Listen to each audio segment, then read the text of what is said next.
Nah, semenjak mandat Pak Menteri itu, kemudian kami di LPDB itu membuat semacam gebrakan baru, Bapak Ibu sekalian, gitu ya. Jadi semenjak 2020 kita berjibaku karena sebelum itu LPDB cukup traumatik dengan keadaan-keadaan pembiayaan masa lalunya, gitu ya. 2017 kita dihantam badai pemeriksaan di mana-mana, terutama Jawa Timur sama Sulawesi Selatan, Bapak Ibu sekalian. Jadi ini perlu kami sampaikan, gitu ya, sebagai dasar bagaimana kemudian LPDB melakukan tonggak perubahannya, Bapak Ibu. Nah, di 2020 kita melakukan yang namanya reformasi birokrasi. Jadi fokus manajemen LPDB yang baru saat itu benar-benar melakukan perubahan-perubahan yang signifikan terhadap birokrasi di LPDB. Saya masuk itu bulan Mei, Pak, Bapak Ibu sekalian, 2020, persis kemarin. Saya masuk 19 Mei 2020, Pak. Nah, semenjak itu saya masuk sampai dengan akhir tahun 2020 itu puluhan kali saya dipanggil ke polisi dan kejaksaan. Jadi baru masuk, panggil. Terakhir itu yang serem itu sempat diperiksa oleh kejaksaan dari jam 6 sore sampai jam 1 pagi, Bapak Ibu sekalian. Yang meriksa bukan lagi jaksa jasa petugasnya, tapi kepala kejaksaannya yang meriksa saya. Jadi sampai seperti itu. Nah, itulah kemudian membuat kami di LPDB ini benar-benar akhirnya ayo kita rubah deh mindsetnya tentang LPDB. Bahkan Pak Menteri itu pada saat rapat dengan Dewan Pengawas kami di kantor beliau mengatakan coba dia rubah brandnya LPDB, sebut misalnya menjadi Cooperative Bank atau Bank Koperasi misalnya. Image itu supaya merubah bahwa memang LPDB sudah melakukan transformasi besar-besaran. Nah, untuk reformasi birokrasi kita itu melakukan yang namanya 8 area perubahan, Bapak Ibu sekalian nih. Nah, mungkin salah ini berubah ya. Nah, ada 8 area perubahan yang kami lakukan besar-besaran. Ini bisa juga menjadi contoh buat teman-teman koperasi memanage koperasinya, wadahnya. Nah, perubahan itu tentu yang pertama di organisasi. Pada tahun 2020 telah terbit Peraturan Menteri Koperasi nomor 4 tahun 2020, Bapak Ibu bisa membaca itu. Di situ benar-benar tertuang dengan letterless gitu ya, dengan secara jelas bagaimana LPDB harus beroperasional. LPDB sebagai lembaga satuan kerja Kementerian Koperasi itu beroperasi untuk menyalurkan atau mengelola dana bergulir. Nah, di situ semua Bapak Ibu bisa menjadi sumber pemahaman tentang LPDB. Nah, kemudian tentu perubahan itu kita berkesinambungan. Sampai saat ini kami tidak pernah berhenti berinovasi gitu. Perubahan itu terus dilakukan. Bahkan organisasi kita akan juga berusaha menyesuaikan dengan kondisi terkini di secara makronya kita, kondisi ekonomi kita. Perubahan itu tentu nanti ada dengan kajian. Nah, yang kedua tentu bicara tata laksana. Kalau bahasa kerennya itu good corporate governance. Pak Dirut kami itu Pak Supomo, kebetulan beliau orang Jawa Timur, Bapak Ibu sekalian, wong Lumajang, area Lumajang. Jadi beliau orang sini asli gitu ya, dan besarnya di Surabaya, Pak. Beliau minta kepada kami, beliau membuat tagline yang namanya LPDB itu harus mudah, murah, dan ramah. Memang tidak mudah buat kita mengimplementasikan tagline itu. Nah, tapi tentu upaya kita, manajemen, direksi gitu ya, melangkah ke sana. Paling tidak kami punya tujuan untuk dituju. Nah, itulah kemudian selain organisasi kita perbaiki tata laksananya, tata kelolanya. Contoh misalnya kalau terkait dengan proses di dalam penyaluran dana bergulir gitu. Kami sekarang benar-benar berusaha untuk transparan, terbuka seperti apa. Tentu dengan adanya berbagai tambahan-tambahan atau inovasi teknologi yang kita lakukan di sana. Nah, penambahan teknologi ini tentu merupakan bagian daripada LPDB melayani lebih baik kepada mitra dan calon mitranya. Nah, ini tentu pengaruh sama tata laksana. Contoh lagi misalnya kalau bicara teknologi, kita ada yang namanya Core Micro Financing System, Bapak Ibu, dan juga e-proposal lpdb.id. Nah, di situ nanti untuk mengajukan permohonan kepada LPDB itu cukup dengan klik di laman lpdb.id tadi. Jadi tidak perlu lagi Bapak Ibu sekalian ujuk-ujuk datang ke Jakarta dengan membawa segenap dokumen gitu ya, berat-berat untuk kantor LPDB. Itu nggak perlu lagi, tapi cukup dengan tadi mengklik di laman lpdb.id. Nah, pun demikian setelah Bapak Ibu mendapatkan ID proposal, artinya sudah disetujui proposalnya untuk diproses, itu Ibu Bapak bisa kemudian memantau pergerakannya sampai sejauh mana proses itu di LPDB. Kira-kira kalau analoginya itu persis seperti Bapak Ibu kirim barang dengan JNE atau dengan Tiki dan sebagainya, itu mereka punya fasilitas untuk men-tracing sudah di mana kiriman kita. Kurang lebih seperti itu. Itu bersambung dengan yang namanya aplikasi tadi, Core Micro Finance System. Jadi bisa dilacak nih, oh sekarang proposal saya sudah dilakukan di desk review oleh teman-teman bisnis misalnya dan sebagainya. Sampai udah sampai di komite persetujuan. Nah, kemudian area-area itu terus kita lakukan perubahan gitu ya, sampai dengan yang di ujung nomor 8 itu mindset dan budaya. Di LPDB ada yang dengan epic Bapak Ibu sekalian. Jadi ada nilai-nilai budaya yang kemudian diharapkan itu menjadi bagian daripada ibaratnya ya, seperti indoktrinisasi buat si karyawan LPDB gitu. Poin-poin itu yang kemudian diharapkan akan terejawantahkan di dalam lapangan, bahwa setiap orang kalau memakai LPDB harus memiliki nilai-nilai itu. Nah, ini yang sedang kita terus upayakan perubahannya. Jadi termasuk misalnya nanti akuntabilitas. Kalau akuntabilitas misalnya kami mengalami begini Bapak Ibu, ada pemeriksaan oleh kepolisian, si petugas pelaksana teman-teman LPDB ini mengatakan, Pak, kami di koperasi ini selama 4 jam. Tapi koperasi bilang, enggak Pak, dia nggak pernah datang ke koperasi kami. Ini kan jadi sulit nih. Jadi sulit karena koperasi merasa nggak pernah datangin, tapi petugas kami gitu ya mengatakan datang. Nah, hal itu kemudian membuat kami yang bisa secara akuntabilitas petugas kami ini nggak bisa lagi bohong atau sebaliknya nggak bisa dibantah juga. Nah, kami membuat yang namanya aplikasi geodinas Bapak Ibu sekalian, geotagging. Geotagging itu kayak sekarang nih, saya dari Jakarta kemarin nyampe Surabaya itu sekitar jam 7:30 langsung Zoom meeting. Saya foto di kamar saya sedang Zoom meeting jam 7:30 gitu ya, sudah di Surabaya. Kenapa? Pada saat saya foto, data meta file foto itu akan muncul 3 hal. Yang pertama tentu fotonya secara visual nampak saya ada di lokasi itu. Yang kedua yaitu titik ordinat Bapak Ibu. Jadi nggak mungkin bohong. Titik ordinat kita itu langsung nyambung ke satelit, ke kalau kita vendor BTS nyambung ke situ. Jadi dia ibaratnya meribon data dari 10 BTS terdekat. Jadi nggak mungkin menipu lagi karena valid nanti. 10 BTS terdekat akan memping handphone kita mengatakan titik ordinatnya persis di situ. Yang kedua itu. Yang ketiga, jamnya Bapak. Pada saat difoto itu akan nampak jamnya. Nah, ini sudah kita antisipasi. Kalau di teman-teman mungkin anak milenial sekarang itu bisa bikin namanya VPN. VPN itu Virtual Private Network. Jadi dia mengatakan posisinya ada di Surabaya padahal ada di Jakarta. Itu udah bisa kita ban. Nggak bisa, kenapa? Kita akan terkonek dengan IMEI. IMEI itu data unik identik dengan handphonenya. Jadi udah kita kunci. Pun demikian dengan namanya fake GPS Bapak Ibu sekalian.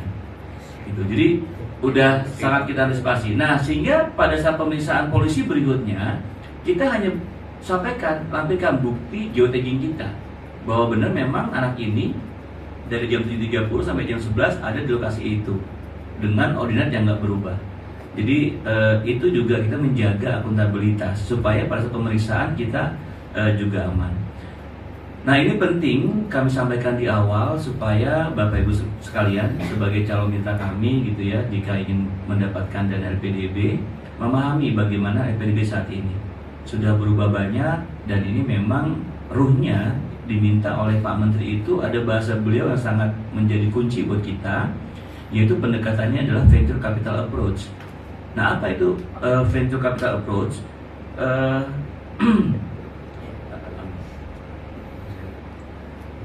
Nah, jadi pada saat terbit Permen nomor 4 2020, LPDB itu bukan hanya kayak bank yang memberikan dana kemudian udah yang penting Bapak Ibu ngangsur selesai, tidak. Tapi dalam Permen nomor 4 2020 itu diamanatkan oleh Pak Menteri, LPDB juga harus melakukan namanya pendampingan dan inkubasi. Bapak Ibu, jadi gini, pada saat untuk mencoba AS LPDB itu kami ada 2 syarat sebenarnya. Yang utama 2 syarat, tapi memang detailnya banyak sekali. Yang pertama yaitu syarat mandatori. Syarat mandatori Bapak Ibu bisa langsung melihat di Permen Nomor 4 2020 karena itu memang mandatori yang tertuang di Peraturan Menteri. Itu bisa dilihat apa saja sih syarat mandatori, misalnya sudah melakukan NHT 1 tahun. Nanti mungkin detail di sini juga ada Kepala Satgas Jawa Timur, ini Mas Lukman bisa. Nah ini beliau Kepala Satgas Pak, jadi bosnya di Jawa Timur, LPDB diwakili oleh Mas Lukman ini. Dan seterusnya ada kalau nggak salah mungkin berapa ya, 10 atau 11 syarat teknis mandatori Bapak Ibu. Nah yang kedua itu kalau saya bilang adalah syarat visibility-nya, kelayakan bahwa Bapak Ibu mendapatkan pembiayaan kita. Nah tentu ini diukur dari kapasitas usaha, tergantung masing-masing jenis usahanya. Nah sehingga pada saat bicara bicara penyaluran, nah ini di layar di saat ditampilkan ada tadi tuh Bapak Ibu, penyaluran, pendampingan dan inkubasi. Kebetulan kalau pendampingan ada di bawah direktorat kami gitu ya. Fungsinya tentu memberikan pembinaan pendampingan kepada Bapak Ibu sekalian untuk dari awalnya belum bisa akses sampai bisa akses, dan bahkan saat ini kita bicaranya adalah sampai berkembangnya koperasi. Sudah ada beberapa contoh yang menjadi piloting buat kami, diminta oleh Pak Menteri untuk kita akselerasi perkembangannya. Itu, dan contoh-contoh Jawa Timur cukup banyak Bapak Ibu. Ada beberapa kokontren di Jawa Timur yang sudah kita kembangkan. Contoh misalnya di Lamongan, Sunan Derajat, kalau misalnya di Malang Anur ya Mas Umar ya. Itu beberapa yang kita kembangkan dan alhamdulillah tumbuh kembang bagus, dan bahkan oleh Pak Menteri akan jadikan role model. Insya Allah Pak Presiden akan diundang ke sana untuk menjadi bagian role model bagaimana mengembangkan kemandirian pesantren melalui kokontrennya gitu. Jadi pola-pola itu yang kemudian kita lakukan pendampingan. Nah pendampingan ini menyeluruh sekarang, tidak hanya satu bagian, seluruh bagian LPDB itu, even bahkan Pak Dirut sendiri turun ke lapangan untuk mendampingi. Beliau mau mendengarkan bahasanya, nek, beliau begini, sampean ya nanti, ayo tak ikutin. Mau jalan kemana, ayo tak dampingin. Karena memang itu yang diminta oleh Pak Menteri. Buat kita memang kualitas nomor 1. Sehingga harapannya ada koperasi yang memang berkembang, kemudian memberikan manfaat buat masyarakat Bapak Ibu. Nah ini kita kembangkan semakin besar, sehingga menjadi payung besar buat masyarakat kita. Terutama kalau koperasi memang beranggotakannya close loop gitu. Jadi seperti itu. Nah LPDB kemudian dengan mandat dari Permen Nomor 4 itu melakukan langkah-langkah strategis Bapak Ibu sekalian. Apa itu misalnya? Kita membuat yang namanya LPDB Network. Kita membuat jaringan. Kalau ada koperasi hortikultura misalnya, apa sih kira-kira rantai pasok atau ekosistem yang dibutuhkan si koperasi ini? Kalau bicara di hulunya gitu ya, di hulunya tentu kalau hortikultura butuhnya apa? Bibit, pelatihan budidaya, pengembangan data dari pola tanam dan sebagainya. Itu kita dampingin gitu. Jadi untuk bibitnya, bahkan terakhir ada koperasi hortikultura Pak Dirut kita sampai ke Belanda untuk mendapat kepastian bibit itu kita peroleh, dan kita menjadi salah satu main distributor bibit itu. Jadi tempat lain nggak boleh ambil kecuali dari kita. Ini yang disebut keberpihakan gitu. Artinya kita dampingin seperti itu. Terus bagaimana dengan prosesnya? Di prosesnya kita dampingin sampai membuat yang namanya lembaga inkubasi di dalam koperasi itu. Supaya apa? Bisa membina para petani, para mitra yang mau bergabung dengan koperasi ini untuk melakukan budidaya yang sama, sehingga kualitas, grading dan sebagainya sama dengan yang dilakukan oleh koperasi ini. Kenapa demikian? Karena marketnya, pasarnya butuh itu. Di hilirnya, tadi bicara hulu bibit dan sebagainya, budidaya, kita sebut dengan cultivation center. Kemudian di koperasinya kita kembangkan dengan learning center supaya ada standarisasi dari sisi budidaya dan orangnya.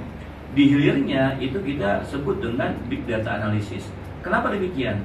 Pasar itu pasti butuh sesuatu. Nah, dengan adanya standarisasi ini, pasar itu bisa kita akses dengan baik. Pasar kalau misalnya dengan hortikultura ini kita bisa gandeng, kebetulan ada pasarnya yaitu Superindo, Aeon, Jogja Mart dan sebagainya. Itu kebutuhannya cukup tinggi. Nah, alhamdulillah saat ini terus berkembang. Dari awal hanya disuplai 3,7 ton, sekarang sudah 12 ton. Kebutuhannya 37,4 ton per hari, Pak, Bapak Ibu sekalian. Kurang lebih itu kalau bicara 1 ton itu 1 hektar. Kebutuhannya untuk setiap hari bisa kirim. Nah, terakhir itu, lebih ya, karena 14 hektar baru bisa mensuplai 3,7 ton. Berarti 4 hektar, Pak. Jadi per hari itu harus seperti itu. Nah, lahannya tentu di Jawa ini terbatas, makanya kemudian membuat kemitraan dengan berbagai koperasi-koperasi lainnya. Terakhir, Pak Dirut ini di Jawa Tengah bekerjasama dengan koperasi simpan pinjam, tetapi anggotanya kebanyakan mayoritas 90% petani. Sehingga nanti petani ini diarahkan untuk menanam sesuai dengan pola yang ditanam oleh koperasi hortikultura untuk bisa akses Superindo di Jawa Tengah. Jadi itu yang kita lakukan. Jadi LPDB itu adalah menggandeng ekosistem dari hulu sampai hilir untuk koperasi yang didampingi oleh PDB itu masuk rantai pasoknya. Jadi kita nggak berhenti hanya di dananya saja, tapi di pendampingan. Nah, tetapi Bapak Ibu ada syaratnya. Satu, pengurusnya harus paham nih, memiliki jiwa entrepreneur, mau kemana bisnis koperasi mau dijalankan. Karena kalau itu nggak tahu mau ngapain, kita duduk ulang, kita riset lagi visi misi koperasi ini mau kemana. Kenapa tadi? Karena Pak Dirut sifatnya mengamankan kepada kami jajaran di bawah beliau, dampingi mau kemana koperasinya, bukan kita yang mengarahkan. Tapi pada saat bicaranya, Pak kami mau ke Banyuwangi, ayo kita naik Banyuwangi lewat tol, Matunang Probolinggo Timur. Bariku yang milih, api lewat Python atau Jember yang monggo. Nanti mana yang kita pilih? Tapi itu seperti itu, diskusinya akan sampai seperti itu oleh kita di LPDB. Nah itu fungsi-fungsi kami, artinya begini Bapak Ibu. LPDB memang ini kalau saya datang sosialisasi itu selalu tuh bahasanya si LPDB itu katanya lebih sulit masuk surga dibandingkan dapat LPDB. Itu selalu ada aja anekdot seperti itu. Tapi hikmahnya begini saya bilang, memang lebih sulit dapat masuk surga dibandingkan dapat LPDB. Enak no? Berarti dapetin LPDB pasti besok masuk surga ya, karena kan lebih sulit masuk surga. Tapi Bapak Ibu begini, kami dengan Kementerian Koperasi itu sama-sama berjibaku untuk mengembangkan koperasi, khususnya Deputi Perkoperasian di bawah Pak Ahmad Jabadi. Beliau memiliki program yang menjadi RPJMN Pak Menteri kita, yaitu Koperasi Modern. Nah, fokus 2021 Pak Menteri minta LPDB itu untuk mengarah kepada sektor real, Pak. Sektor pangan terutama. Kenapa? Karena kondisi global pada saat kita bicara krisis kemarin mulai pandemi sampai saat ini itu akan muncul yang namanya krisis sektor pangan. Nah, Pak Presiden kemudian membuat beberapa inovasi pembiayaan yang disebut dengan misalnya pre-financing model. Ini kita sudah kerjakan dengan tadi hortikultura gitu ya. Itu di mana marketnya sudah ada permohonan, permintaan, demand dan sebagainya. Nah, kita biayain di depannya sebagai moda kerja atau sebagai proses industri dari hortikulturanya. Nah, LPDB sendiri Bapak Ibu merupakan permintaan Pak Menteri. Pak Moderator ini bantu chat. Itu sebagai agent of development. Kami diminta tidak hanya sebagai agent of fund gitu ya, sebagai penyalur dana bergulir, tapi sebagai development. Nah, konsep ini memang beliau Pak Menteri mengatakan ya ini harus ada sirkuit ekonomi yang kita bangun. Nah, sirkuit ekonomi ini kita tangkapnya adalah setiap suatu industri itu pasti punya ekosistem, punya rantai pasok Bapak Ibu. Nah, rantai pasok ini harus menjaga fungsinya. Misal begini, kalau koperasi pertanian, maka anggotanya harusnya adalah para petani padi. Nah, harapannya beliau, si petani ini fokus untuk bagaimana memproduksi gabah dengan baik segi kualitas maupun dari sisi produktivitasnya. Misalnya 1 hektar biasanya cuma 4-5 ton. Lah gimana caranya kita fokus gitu ya, dengan tentu bantuan teman-teman pengurus koperasi supaya bisa mencapai misalnya 8 ton per hektar. Nah, ini yang kemudian masing-masing fungsi harus menjalankan tugas secara maksimal, sehingga nilai tambahnya akan didapat di setiap fungsi. Petani bicara fokus di produktivitas. Nah, koperasi apa kerjaan? Nah, koperasi ini harus bisa menjadi off-taker, memastikan semua hasil produksi gabah petani itu dibeli oleh koperasi. Toh koperasi harusnya jika untung, maka akan kembali ke siapa? Ke anggota, Bapak Ibu. Kan itu konsep idealis koperasinya. Nah, sehingga petani nggak pusing lagi mau jual kemana. Ada contoh nanti mungkin di belakang tentang sawit. Sawit itu pernah terjun bebas Pak harganya. Kalau rata-rata itu di angka 2.100 sampai 3.000 Pak per kilogram TBS, namanya tandan buah segar. Nah, pernah kejadian di bulan Agustus 2022 itu sampai di harganya 600 perak sampai 100 perak. Bapak bayangkan, dia balik modal jika di angka 2.000 Pak. Jadi kalau jual 600-900, rugi nggak Pak? Banget Pak ruginya Pak. Kasihan sakno bener. Jadi sampai seperti itu. Nah, kalau ada koperasi yang menjadi off-taker, tentu harganya nggak akan terganggu Pak. Kenapa? Karena memastikan ada kepastian pasar buat si petani itu untuk dibeli hasil gabahnya. Tentu dengan harga yang disepakati Pak. Nah, enaknya koperasi, boleh nggak Pak? Misalnya begini, tengkulak lah wis. Beli gabah itu misalnya 5.000 lah per kilo gabah kering. Mungkin nggak koperasi beli 6.000? Mungkin Pak, betul Pak. Ada namanya, kalau dalam bahasa ideologi koperasi, patronage dividend. Apa itu? Keuntungannya udah dikasih duluan buat anggotanya. Toh ujungnya kan nanti kalau dibeli 5.000, berarti toh Pak, untung toh Pak. Untung SAU meneh, ya balik meneh ke anggota. Nah, kenapa nggak langsung diuntungin sekarang? 1.000 per kilo buat petani. Seneng nggak petaninya? Seneng petaninya. Kenapa? Di depan dapat untung 1.000 perak. Sehingga apa? Koperasi dipastikan dapat sumber bahan baku gabahnya. Petani nggak mungkin jual ke tengkulak. Karena apa? Koperasi berani tuku 6.000 perak Pak. Lah, koperasi piye itu ngapain koperasinya? Nah, ini kuncinya Bapak Ibu sekalian. Pengurus koperasi harus, saya bilang tadi, punya jiwa entrepreneur. Harus mampu melakukan hilirisasi. Wah, sulit Pak. Saiki pengurusnya duduk milenial, kolonial. Lah jauh wes. Ayo bareng kita ngobrol. Ambil LPDB, orang Mas Lukman, sing nom. Masukku, ayo hilirnya. Memang butuh endurance Pak, stamina. Koperasi itu harus bisa melakukan hilirisasi daripada gabah. Apa tuh hilirisasinya? Jadikan beras Pak. Jadi beras premium. Kalau itu memang gabahnya gabah bisa untuk beras premium ya Pak. Kalau dia memang beras khusus, misalnya beras gabahnya itu gabah untuk beras hitam, beras merah, jadikan untuk beras merah. Butuh investasi yang memang Pak. Yang kedua, selain pandai melakukan hilirisasi produk, juga harus pandai menggait market Pak, pasar. Nah, LPDB membangun jaringan itu Bapak Ibu sekalian.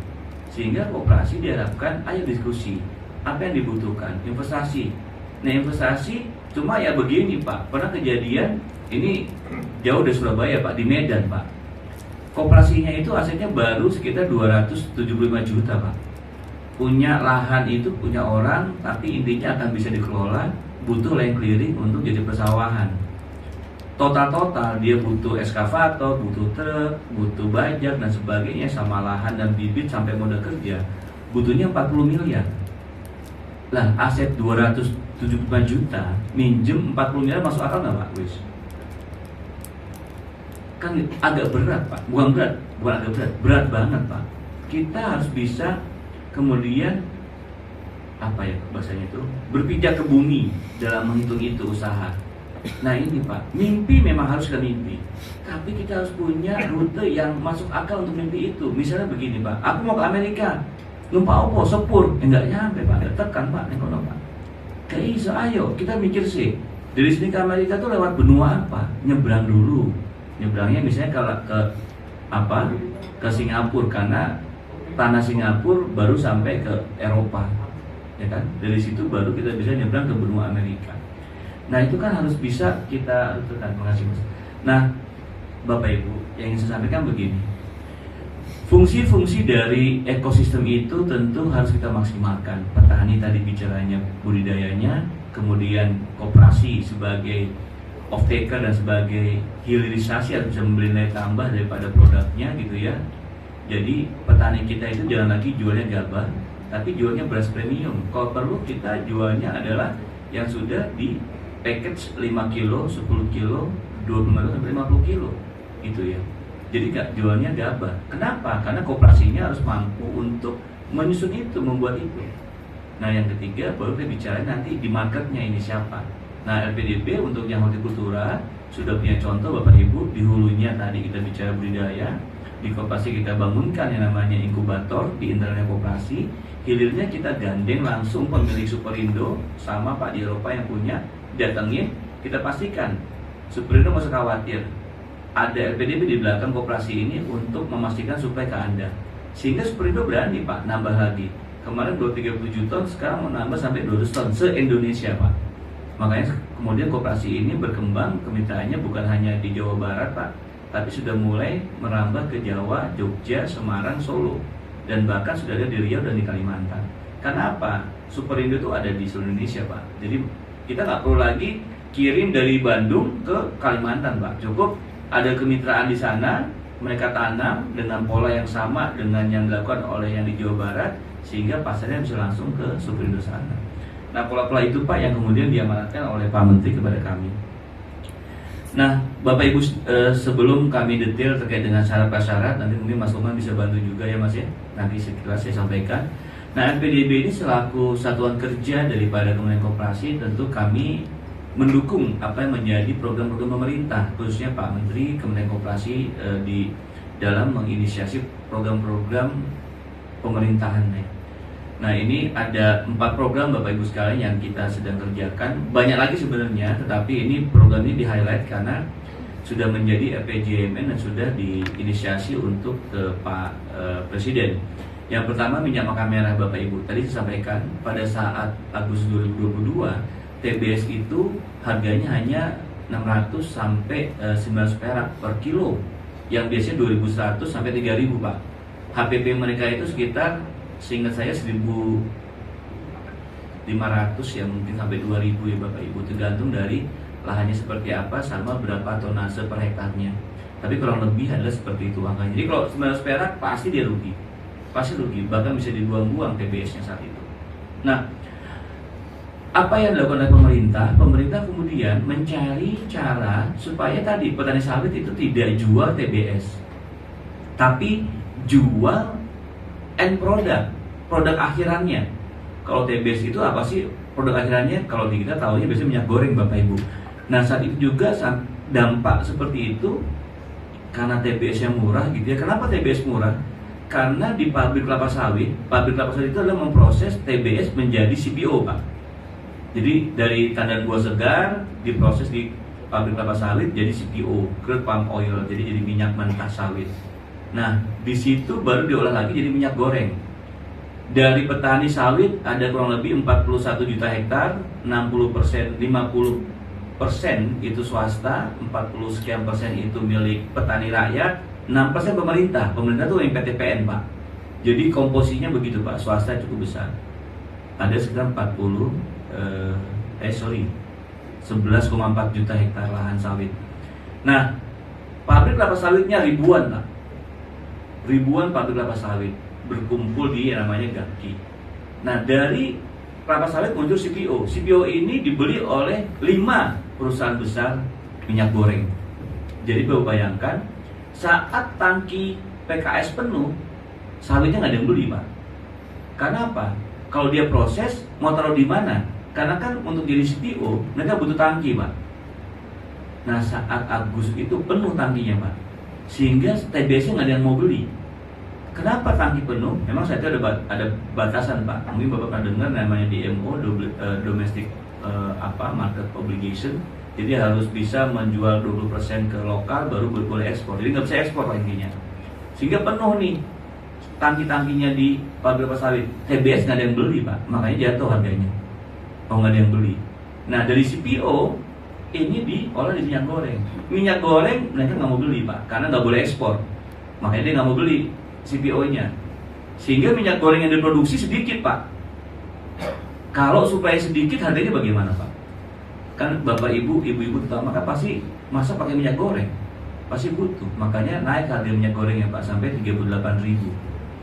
Nah, pemerintah didatangilah oleh berbagai asosiasi petani sawit ke Pak Jokowi, termasuk ke Pak Menteri. Pak, tolong bantu petani kita. Ini seperti apa konteksnya supaya TBS kita nggak murah? Solusinya adalah, ayo kita shortcut. Kita bikin pabrik sendiri, petani ini bisa jual minyak goreng. Kan begitu, Pak. Masalahnya adalah pabrik minyak goreng ini nggak murah, Bapak Ibu sekalian. Triliunan sekali investasi. Kalau bicara triliunan, dia harus bisa meng-create ekosistemnya sendiri. Dari hulunya sudah jelas supply-nya, Bapak bayangkan, udah bikin triliunan, supply-nya nggak ada sawitnya. Apa yang mau apa yang mau diproses nggak ada, Pak. Terus udah ada sawitnya, dibikin minyak goreng, dia nggak bisa jual karena nggak punya rantai pasok di marketnya, nggak punya kerjasama sama Indomaret, nggak punya sama Alfamart, terus mau jual kemana? Nah, di Jawa Timur ya apa? Satu koponten itu 17.000 santri, ya enak jual situ misalnya. Tapi tetap aja limitasi, terbatas. Ini investasi minyak goreng itu triliunan. Kenapa? Karena dia harus membangun yang namanya ada 3 proses, Pak. Bleaching pertama, bleaching kedua, sama deodorisasi. Itu investasinya gila-gilaan. Bleaching itu siapa? Kalau biasanya anak-anak sekarang, cewek-cewek tahu, Pak, bleaching, Pak. Pemutihan, Pak. Supaya putih itu bleaching ya. Ibu-ibu mungkin yang bleaching kayak ibu-ibu ya, biar putih gitu. Itu ada itu bleaching. Nah, minyak goreng, minyak sawit kita digituin, Pak, supaya putih dan jernih. Jadi dibuat bleaching. Itu sebenarnya menghilangkan vitamin A-nya, hilang fitonutriennya. Itu sayang gitu, karena terbuang. Itu. Nah, itu sebenarnya secara chemistry-nya salah. Nah, sehingga pemerintah mencoba melakukan terobosan supaya petani sawit ini bisa jual minyak goreng. Nah, apa kemudian? Ada sebuah lembaga yang namanya PPKS, Pusat Peneliti Kelapa Sawit di Medan sana, menemukan satu alat, Pak, yang harganya tidak mahal, bisa menciptakan yang namanya minyak makan merah, di mana vitamin A, fitonutrien dan sebagainya itu masih bagus sekali kandungannya. Nah, minyak makan merah ini memang secara tradisi kita nggak pernah pakai. Di Malaysia banyak, Pak.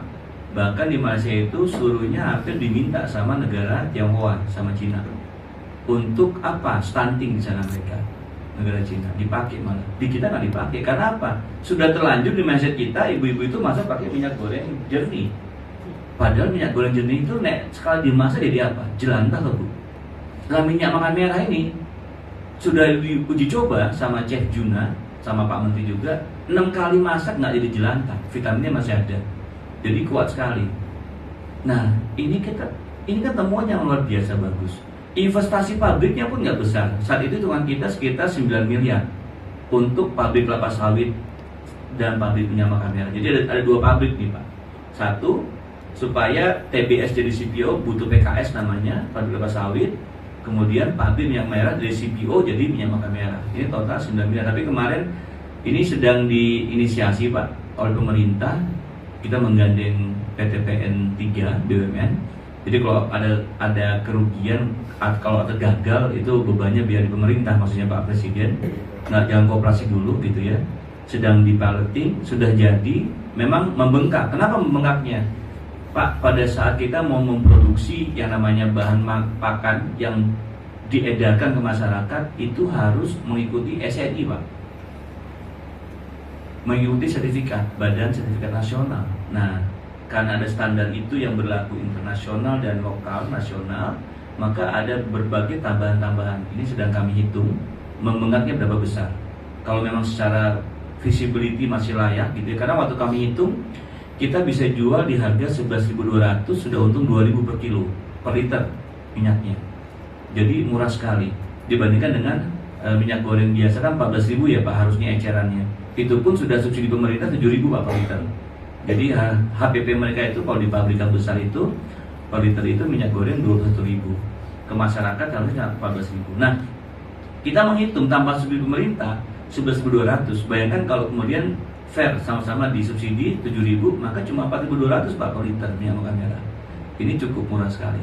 Nah, tapi kita nggak minta subsidi, kita ke masyarakat 11.200 saja. Toh itu masih jauh lebih murah dibandingkan minyak goreng biasa gitu ya. Nah ini yang kita coba lakukan. Nah kemarin memang itu 9,4 miliar itu bisa dengan 11.200 kita jual, itu payback period Pak. Jadi kembalinya uang kita 4 tahun 2 bulan Pak. Jadi cukup cepat buat investasi. Jadi cukup menarik. Beberapa koperasi sudah menginisiasi untuk melakukan pembangunan ini, tapi kami masih menunggu Perpres. Ini sedang dibuat peraturan presiden terkait dengan pembangunan pabrik. Nah, hebatnya Pak, oleh Pak Menteri, beliau meminta pada presiden, Perpresnya itu, pabrik ini hanya boleh dibangun oleh koperasi Pak, nggak boleh sama yang lain. Itu hebatnya Pak Menteri. Jadi beliau sama berpihak sama koperasi. Jadi ini luar biasa gitu ya, karena membatasi SNI-nya hanya boleh yang bangun koperasi. Perpresnya seperti itu Pak. Jadi ini yang sedang digodok. Kalau sudah, Bapak Ibu sekalian, kalau yang memang punya pohon kelapa sawit bisa buat itu. Nah ini contoh satu Pak Ibu sekalian, bagaimana kemudian Kementerian Koperasi melakukan inisiasi, kami di LPDB kemudian menjalankannya, mengeksekusinya. Di Medan sudah ada koperasinya yang tadi saya sampaikan sedang piloting, ada koperasi Puja Kusuma Pak, itu lucu, mungkin Bapak tahu ya kalau Puja Kusuma, Putra Jawa kalian Sumatera. Jadi ya tinggal turu hidup ya nang Sumatera, tapi ya wong Jawa Pak, nek ngomong ya wong Jawa Pak. Ya tinggal di Medan. Lahirnya di Medan, lahirnya di Sumatera. Jadi ngomongnya Jawa, Jawa. Jadi ya sama kita ngomong Jawa. Tapi mereka yang akan mengelola di awal sekali. Itu sedang kita dampingin gitu ya. Cuma karena memang mungkin mereka memiliki aset yang cukup besar, Puja Kusuma ini terakhir memang belum butuh kasarnya, belum butuh. Tapi setelah disampaikan mungkin nanti ada beberapa investasi untuk logistik dan sebagainya akan minta ke LPDB. Ini sedang kita jalankan sampai nanti LPDB kerjasama dengan Universitas USU, kita minta Pak Deputi waktu itu untuk ada MOU dengan Rektor USU untuk membangun tata kelola si pabriknya Pak dengan si kooperasinya. Dan demikian pula kita juga rekayasa sosial. Kenapa? Karena edukasi tentang minyak makan merah ini harus dulu Pak. Jalan dulu edukasinya bahwa ini bagus gitu ya. Nah baru nanti masyarakat bisa menerima. Memang target market kita bukan luas Pak. Targetnya itu hanya lokal remote di area pabrik. Kenapa demikian? Karena memang yang terdampak langsung kan Pak, mereka petani sawit gitu ya, keluarga di petani sawit punya sawit sendiri, tapi beli minyak goreng susah Pak, mahal. Kan kelaparan di lumbung padi. Jadi itu yang mau coba kita pecahkan sehingga perusahaan besar tidak merasa terganggu. Karena apa? Karena memang targetnya ini di remote Pak, di remote area mereka bisa beli lebih murah gitu ya, sehingga ekosistemnya jalan. Nah terus Pak, di sini juga ada solusi nelayan gitu ya, inisiatif Pak Teten saat itu dengan Pak Erick Thohir, karena ada Pertamina di situ Pak. Jadi nelayan ini di Surabaya ini kalau nggak salah ada di Limbangan, paletinya cuma 7 Pak sebenarnya yang coba dilakukan di Surabaya Limbangan itu untuk mempercepat rantai pasok solar Pak. Nelayan itu beli solar itu 20.000, padahal subsidinya itu cuma 6.800 Pak. Jadi luar biasa Pak panjangnya rantai pasok itu Pak. Ini nelayan yang berhak bersubsidi harga segitu. Nah terus apa yang dilakukan pemerintah? Menginisiasi dengan Pertamina untuk mempermudah Pak. Mempermudah apa? Pembangunan SPBUN di setiap titik itu. Kita ada 11.000 desa nelayan. SPBUN hanya 240 titik. Jadi kan jomplang sekali Pak. Makanya nelayan sulit dapatnya solar. Nah ini pemerintah inisiasi sama Pak. Mandatnya Pak Menteri harus by name, by address, by kuota. Ditargetkan ini untuk nelayan di bawah 10 GT. Kalau Bapak ada yang terlibat dengan nelayan gitu ya, di bawah 10 GT, dia harus ada kuota di situ dan harus menjadi anggota koperasi. Kalau nggak anggota koperasi nggak boleh beli di SPBUN itu. Bagaimana caranya Pak? Nggak akan keluar Pak dari nusulnya itu kalau Bapak nggak scan barcode keanggotaan Bapak. Itu akan nyambung sama aplikasi My Pertamina karena memang connect dengan aplikasi itu. Sama kalau kita beli Pertalite di Jakarta Pak, nih platnya merah, plat tentara, tuku Pertalite gak iso Pak, nggak mentu Pak itunya, karena dia akan di lock langsung kalau nggak sesuai dengan barcode. Jadi itu sudah dilakukan untuk tepat sasaran. Nah ini juga menjadi solusi buat para nelayan. Kenapa demikian pentingnya bahan bakar? Karena 70% biaya operasional nelayan itu adalah di bahan bakar Pak untuk melautnya. Jadi pemerintah melakukan itu. Terus Pak, sama rumah produksi bersama dan terakhir koperasi modern. Nah, kami diundang di sini memang terkait dengan akselerasi koperasi modern Pak. Kami kemarin diberikan data oleh Pak Asisten Deputi Pak Adi Gunawan 159 koperasi modern Bapak Ibu sekalian. Jadi PR kami banyak. Jadi akan senang sekali jika misalnya Bapak Ibu sekalian yang ada di sini berkenan mau gabung dengan LPDB untuk menjadi mitra LPDB, tidak hanya mendapatkan dananya ya Pak, tapi juga mendapatkan layanan lainnya. Ya opo, ya tadi Pak, kalau memang butuh pendampingan, ayo monggo. Kira-kira nanti mana? Walaupun nanti mungkin kami selektif ya Pak, karena tidak mungkin kami ini hanya ada di pusat kalau kantornya Pak. Di daerah Satgas Pak, kita nggak boleh buka cabang karena kita BLU. Sehingga memang pelayanan kita tidak bisa masif, sehingga kita harus intens satu persatu. Dan memang itu pola yang pendekatan itu yang diminta oleh Pak Menteri. Nah, koperasi modern ini ingat sekali saya Pak Deputi itu dulu punya 7 parameter. Sekarang dia berubah beliau. Udah cukup 2 aja sebenarnya. Apa? 1 harus sudah digitalisasi Pak. Nah, digitalisasi ini berbagai lini ya Pak, hulu dan kehilir. 1 di keanggotaan dan keuangannya. Jadi basic data anggotanya harus digitalisasi sehingga kuat dia punya data. Kalau untuk sektor real, sektor pangan misalnya, penting Pak, sangat penting. Ini dengan koperasi hortikultura tadi, kami sedang membangun aplikasi infratani namanya Pak. Itu apa pentingnya? Kita bisa tahu Pak, itu yang di Riau tanam apa sih, berapa hektar, kapan tanamnya dan kapan panennya Pak. Sehingga kita punya jadwal yang tepat pola tanam mereka untuk submit ke pelanggan. Oh, si Superindo butuhnya itu minggu ke-7 bulan Juni, bulan ke-7 minggu ke-3. Nah, ini panennya baru bulan Agustus. Nah, ini kan jadi isu Pak. Nah, ini yang kemudian kita bisa dengan big data tadi untuk bisa akses market. Ini penting sekali. Nah, itulah fungsi digitalisasi. Itu di hulunya Pak. Nah, di hilir pun demikian. Kita bisa tahu data market kita seperti apa. Nah, itu penting. Dan yang paling penting lagi adalah proses produksinya Pak. Artinya proses operasionalnya, pembukuannya dan sebagainya itu digitalisasi sebagai kita memberikan informasi yang akurat Pak kepada anggota dan pada stakeholder kita sendiri. Nah, yang kedua Pak Deputi mengatakan udah, yang kedua yang penting bisa akses pembiayaan, entah perbankan atau LPDB. Nah, Pak Deputi memang karena beliau juga pengawas kami Pak, Dewan Pengawas kami dari LPDB, dan beliau merupakan Deputi Teknis kami, berharap LPDB yang masuk. Kenapa? Karena syarat mandatorinya kalau LPDB masuk berarti sudah hampir dipastikan kelembagaannya firm Pak, sesuai dengan koperasi modern. Karena memang mandatori kami inline dengan persyaratan koperasi modern itu Pak. Jadi sebenarnya sulitnya karena memang teman-teman koperasi itu banyak yang belum masuk ke kelembagaan yang secara kuat gitu.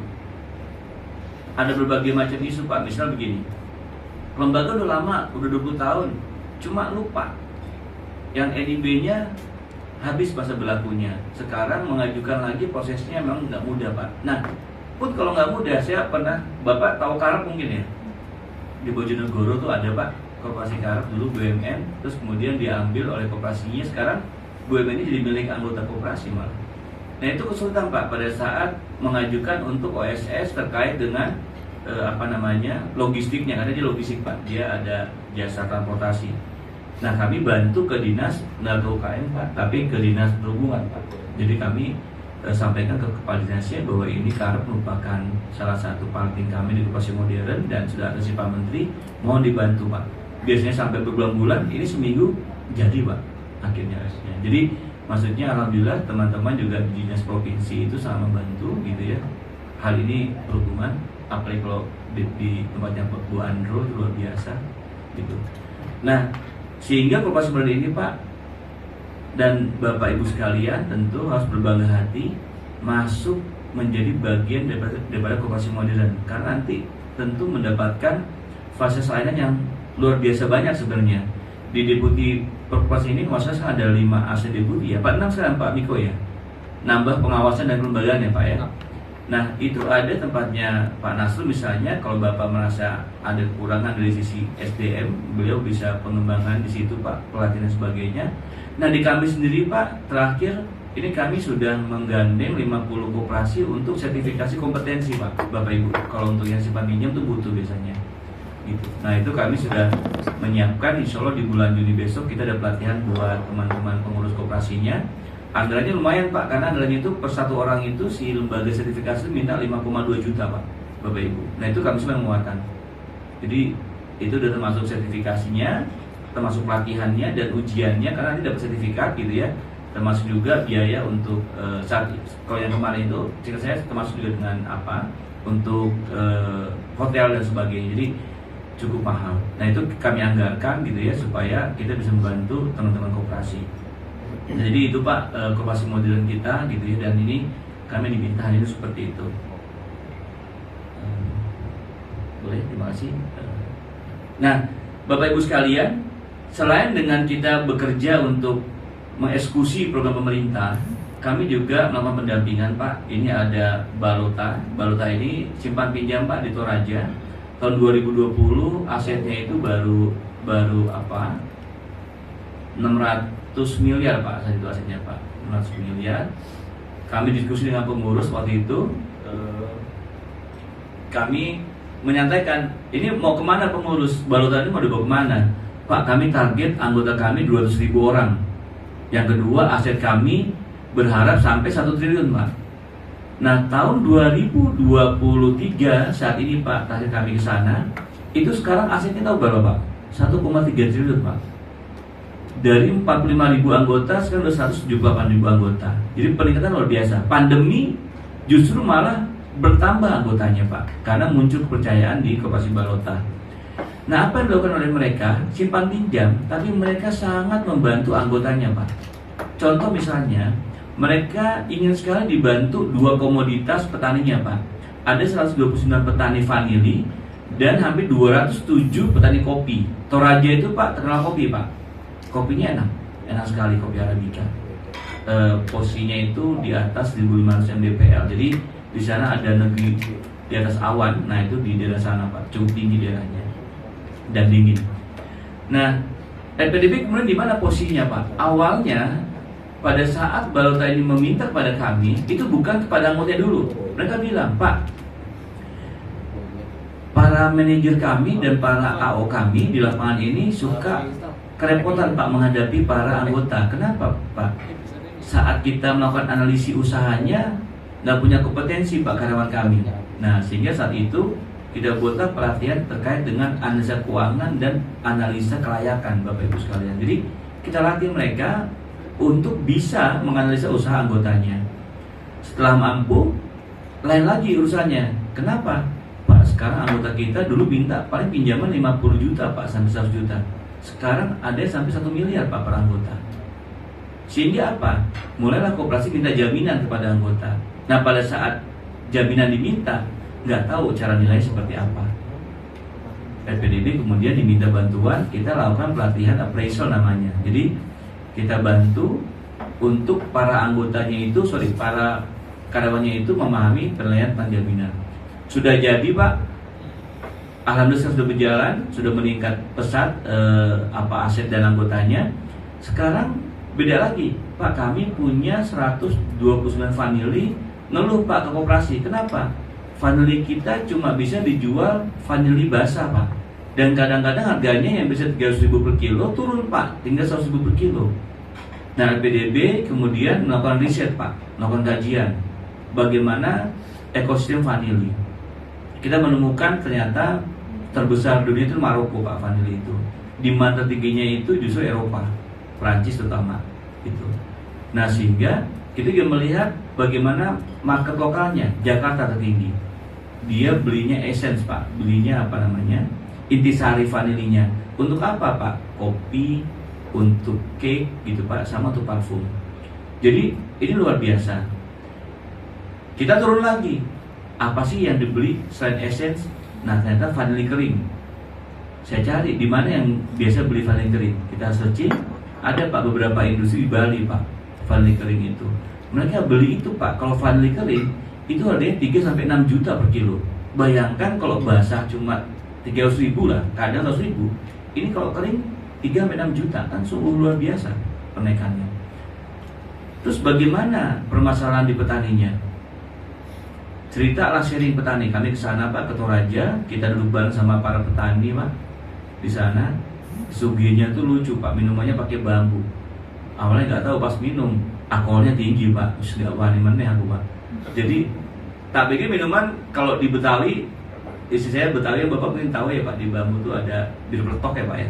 kan ngambil tuh Pak minuman daerah Pak gitu. Tapi kayak gitu ternyata minum. Tapi koncoku minum sekali ya nambah terus Pak, anaknya bahaya gitu. Nah kita duduk bareng Pak sama para petani. Mereka cerita lah petani itu bahwa Pak satu, pada saat sekali kita tanam cuma sekali panen. Setelah panen sekali langsung namanya busuk batang. Nah hamanya Pak, hamanya itu kebanyakan hama kepala hitam. Dicuri Pak. Jadi nek vanilnya harus gede itu dicuri. Nah ini kan harus dipikirkan. Memang ada Pak hama dan sebagainya. Nah vanil itu butuh tonggakan Pak. Jadi harus dia bersandar kepada satu tonggakan, entah pohon yang hidup atau yang mati. Dia nanti kayak kayak anggur ya Pak, kayak lada juga mirip Pak. Jadi nanti dia akan melingkar, menjulur gitu Pak, melingkar. Oke, kita dapat semuanya, kita pelajari. Kita ketemu Pak juga di Bali dan ada di Sumatera Utara, tapi kita ambil di Bali akhirnya. Ternyata kalau ditanam itu harusnya bisa 3 kali panen Pak, nggak cuma sekali panen, nggak langsung busuk batang, gitu. Pola tanamnya tentu berbeda dan kualitas vanilinya mereka kecil-kecil sehingga satu pohon paling cuma 1/4 kilo. Nah di Bali sampai dengan 2 kilo. Nah sehingga ini yang kita tularkan. Koperasinya Pak Balota kemudian mendedikasikan dananya anggota gitu ya yang sudah jadi keuntungan koperasi membuat lahan percobaan Pak, lahan edukasi. Kemarin diresmikan oleh Pak Dirut dan Pak Inspektur Kementerian sampai ke sana ke Toraja diresmikan oleh beliau.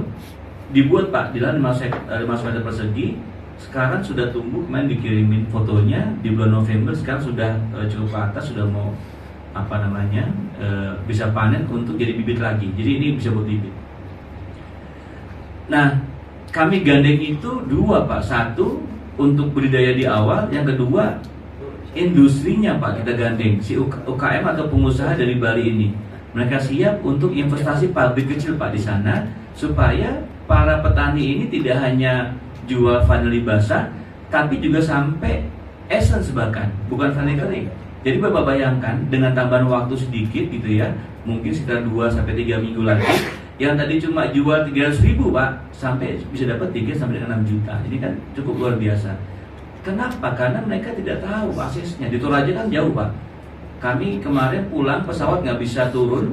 Jadi kami rombongan itu sekitar 16 orang, termasuk Pak Dirut, Bu Nining itu dewas kami, kakaknya Bu Sri Mulyani, Pak Inspektur gitu. Itu nggak bisa turun Pak pesawatnya Pak karena cuaca. Sehingga kami naik mobil Pak, naik bis 12 jam Pak dari Toraja ke Makassar aja. Jadi cukup jauh. Ya, tapi kita happy jalannya Pak karena memang ya kita nikmati Pak. Jalannya parah Pak, bukit-bukit, jurang, banyak yang rusak juga, jadi rada repot. Tapi ya karena dibawa senang Pak. Nah, karena apa? Ada harapan besar dari para petani vanili ini untuk bisa menghilirisasi produknya gitu. Jadi ini yang kita kembangkan di Balota Pak. Pun demikian kalau KPU Pengalengan, Menosaroyo. Nah, Koponten Alitifak ini yang saya bilang tadi Pak, saya cerita Koperasi Hortikultura ini Pak, Alitifak namanya di Ciwidey. Bulan April lalu sudah dikunjungi Pak Presiden Jokowi dan diminta 6 bulan besok itu ke istana lagi untuk melihat perkembangannya Pak. Perkembangannya maksudnya bagaimana akselerasi mereka untuk di Indonesia, marketnya. Kemarin dari dari Belanda, bulenya itu Pak Johan itu datang ke sini ke Indonesia dengan Pak Dirut kemarin ke Magelang untuk melihat kelayakan suplai dari petani simpan pinjam di Jawa Tengah Pak. Tapi anggotanya petani. Nah ini sedang dilihat layaknya kalau oke, kita akan gait pasar yang di Jawa Tengah dan sekitarnya, termasuk Jogja dan Solo. Jadi itu yang LPDB lakukan Bapak Ibu sekalian gitu ya. Jadi tentu kami juga tidak mudah ya Pak mengikuti keinginan mitra koperasi. Tapi kalau duduk bareng dari Solo Pak Dirut kami ini pendengar Pak Sukom ini pendengar gitu ya. Jadi beliau mau mendengarkan apa keluhan, apa keinginan. Kalau Bapak Ibu yang di pesantren mungkin kenal yang namanya Gus Anas misalnya di Lamongan Bapak Ibu gitu ya, 9 derajat itu beliau juga cerdas Pak karena udah S3 Pak. Jum S3 itu. Jadi luar biasa. Diskusi pun juga enak gitu ya, orang pinter. Ini orang Kalimantan loh Pak, orang Pontianak loh. Memang nikah dengan dari Sunan Derajat Pak ngomong. Nah, mau kemana arahnya? Itu diberi sama Pak Dirut.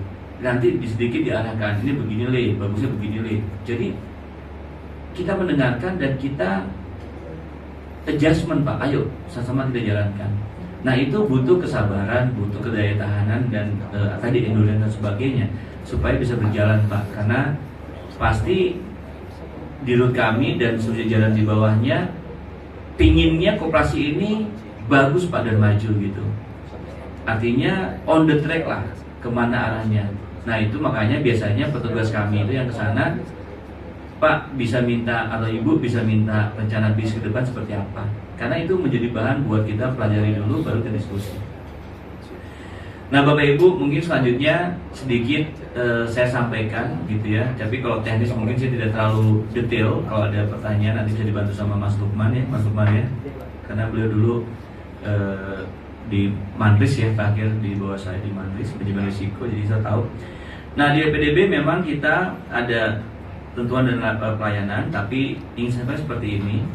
Ini untuk tarif layanan Bapak Ibu, untuk yang sebelah kanan itu ada angka 8% gitu ya per tahun efektif Bapak Ibu. Tapi informasi saja, waktu kita zamannya PEN tahun 2020 gitu ya, itu kita aksesnya itu 3% Pak.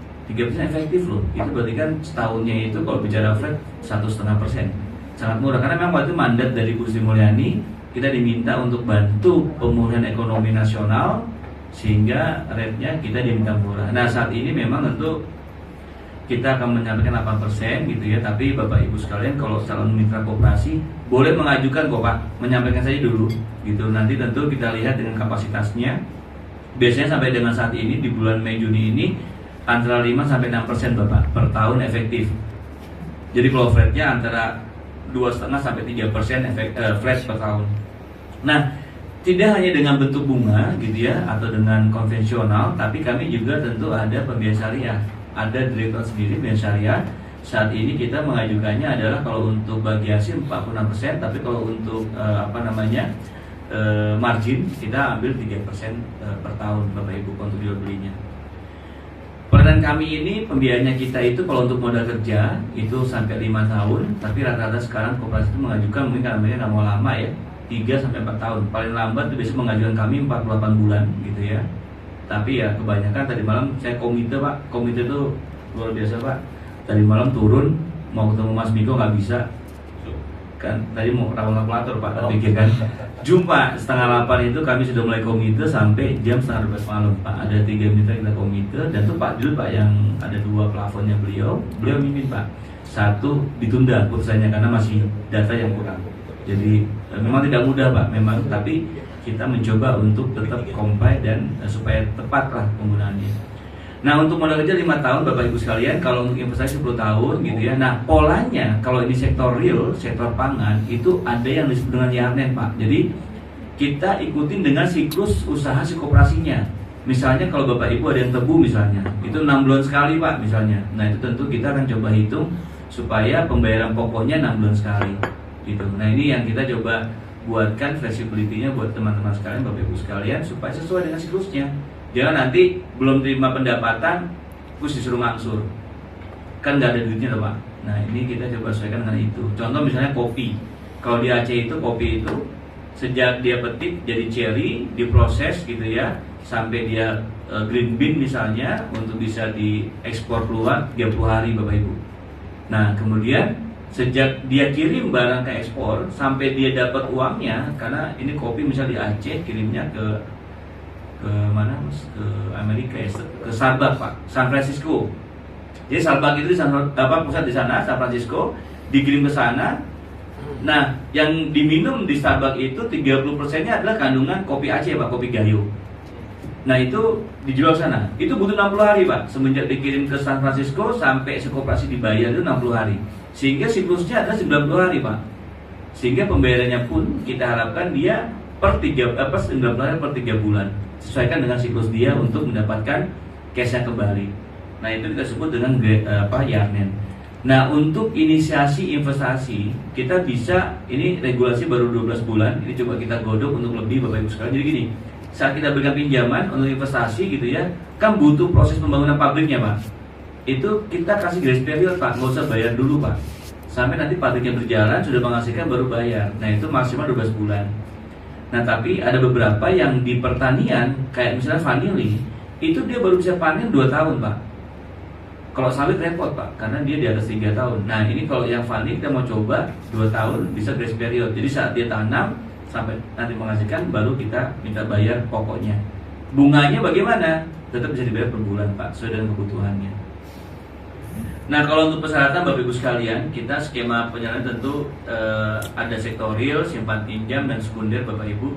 Sekunder itu nanti kita juga melihat siapa primernya, apa kebutuhan si primernya, yang ujungnya ada tetap anggota Pak, yaitu UKM-nya. Karena pun demikian, kalau sektorial itu sudah disebut sebagai UKM, karena memang bisnis sudah konkret merupakan usaha daripada produktifnya. Tapi kalau simpan pinjam, yang kita lihat si anggotanya harus produktif, tidak boleh konsumtif Bapak Ibu sekalian. Jadi kalau ada yang konsumtif tentu akan dijadikan bahan pemeriksaan dan itu kita minta untuk tukar, tidak boleh Pak, atau dikembalikan dananya karena harus produktif. Pun demikian kalau kita bicara koperasi sekunder. Nah syaratnya ini tentu berbadan hukum koperasi Pak, karena kita tadi mandatnya Pak Menteri itu harus koperasi.